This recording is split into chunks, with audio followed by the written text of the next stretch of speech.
thiên thủ cần chia ra nghe dấu hắn thế này Giêsu Christa thu buồn chúa bung sum ni pan ni chang som pan ni thu chau hi chia đó này ngay te kalu kal thuai đó này mitin an thil ti ang zel pek turin kalom man ka hne na aum lalpan thu kan satan mol som ro se amen amen le kan va in ding la tong trai na này nghe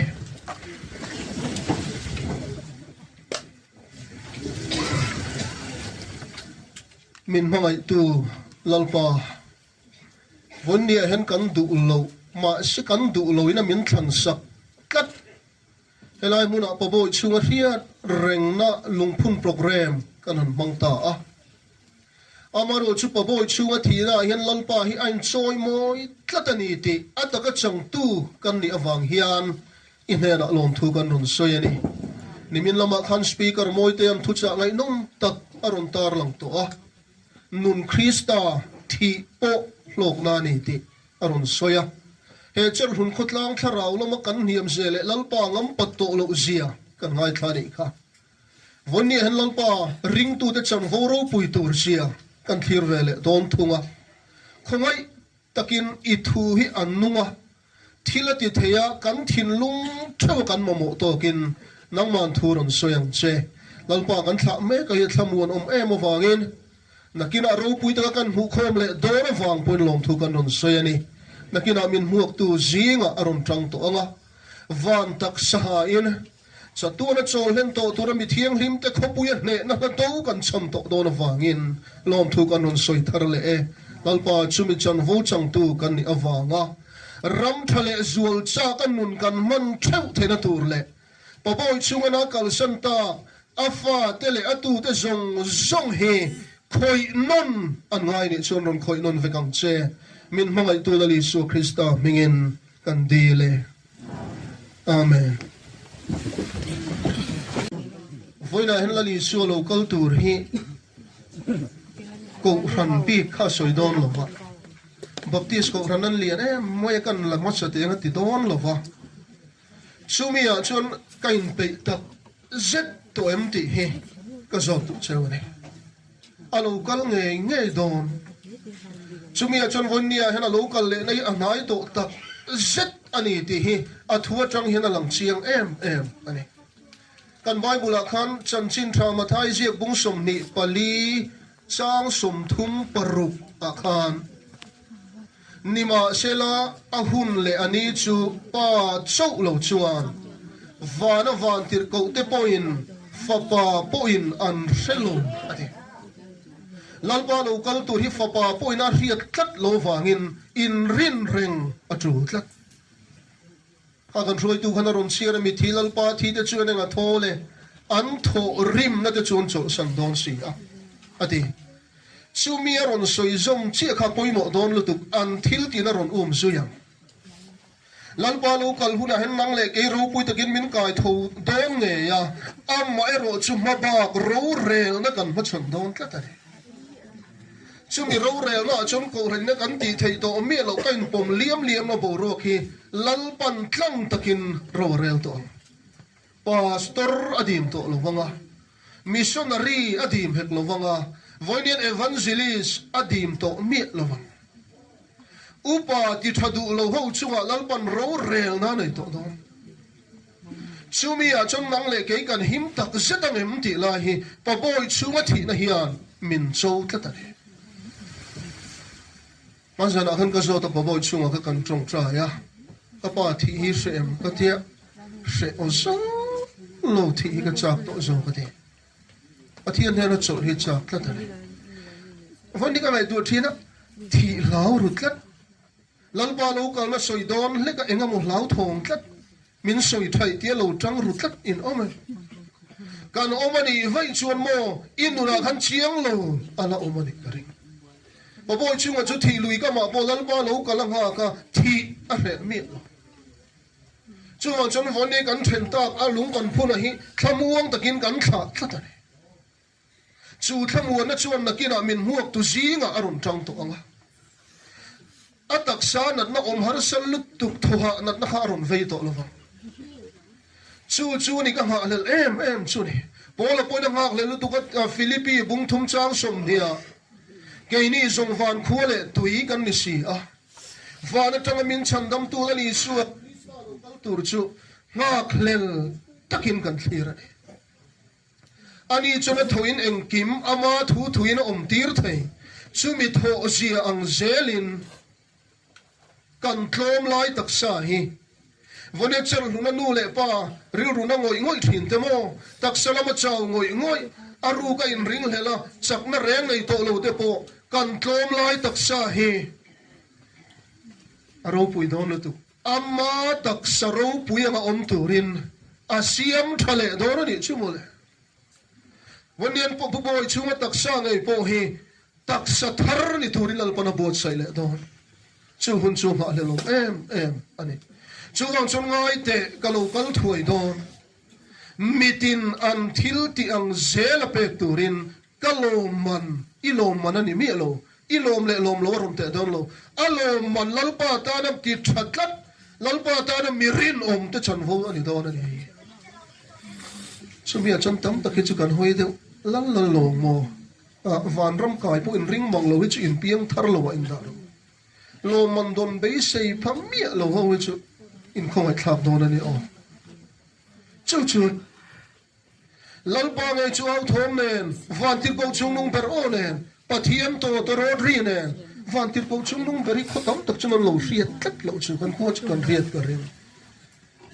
van tir ko chung nung ber hian a o chuang ai don tat na cham chu bo ru ka thu nei na lal tu na oi lo fa te chung a thok me tu thim thu nei na khi aron no tha atul to do awang le chan chu ring tu de chen na khopui khi sual pakhat in je poram don to lo chu lo mu pa rang do na tui pui em ram ti ngin rual lo ram thale zual ni to do no wangin sualin hun achang le to ngai lo wang thi na in ro re le to ngai lo wanga chatua ni na ma ring tu de kan dam len to do na ni chu kan tan thamu na ni to chung ko boy kan nei to lo tu na kan khau ming boy kan ron soya sal sari chung changa upa beren no puine thi san zela thole na chuan mo nu pui pasal kan in nei don to la aro pui bi to don thole na tak sa chu pa boy chunga na then ta kan soi le lok wanin soi kai du mi lo wa nu chal li ni nen ai mu to don helai thu poi soi thama omin ka ria mani loka then ta aru ga ngai em pa boy chunga chu patling ani fa na soi version jen lo wa amma ero chumo nu chal li ni kha amule don speaker even soi huai ve nga tingen ti mai the ma sika soi huai du tlat riat fam kim na kan nei to don lo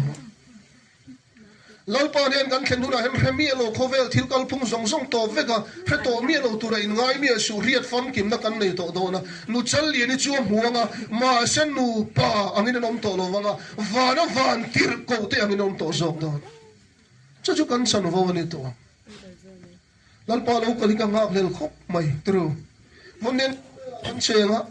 ara theile hausa de te kan kar zau viu mai zao ang tak chuna lang mi lo ko ran hian min del de ru na enga mo that der na te poi kan nei ve ma se mo kho ve li om tual tlat chu ma ro tharau la ma hen kan ro tial tharau la ma kan nung lo tial ma se mo alang lama kan that ang tial hen alang ma se lal pan tha ati ho lo kha atak le alem lan tur atak le korong lan fiana tur chu lalpa lo kal huna alam to don lem chang hian kan lem chan kan ban san atul to chu tak chu ni lalpa lo kal ka ha le em chu tin thi na hi thi ve to don to tin mo ril tra mo om le don to lalpan kan mi ta mi tui song aru fayam tin mo in lo chut vem ka mi lo ni mina kan chapan van khem ka the ni lalpan pa bo chu thi na hena hu hulani a fa te hu ka tia chap khan bar mi lo thlan mol ko ma po khan a ro an thak lai vel den cham ron ri de hu don mo ka tian ri chuang lo re awang le chan chu pa bo chu ngai a fa ni na changa lalpan a fa te wen mit ru khul sakani ka ring tlata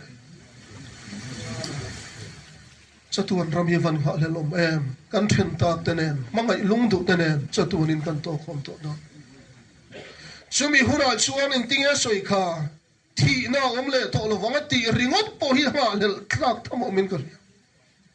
ko ran bi lo om to don lo wa van rama khen bhakti sa om to mi lo wanga presbyterian ko ran om to lo wanga fundamental om to don lo wani o lari suwa ring tu te chau kan om to don ani chu chuti huna chon lalpa ta na tak le tak lo kan lang fi to don su chian tu re soi tu ra tam khop mai ma se ka soi re to lo wang soi le tur deu cha deu ani tlat ani le ring lo te hi chung lama ruai chok kan om huna eng tin ngen om ve don ti lai soi lan ka tlat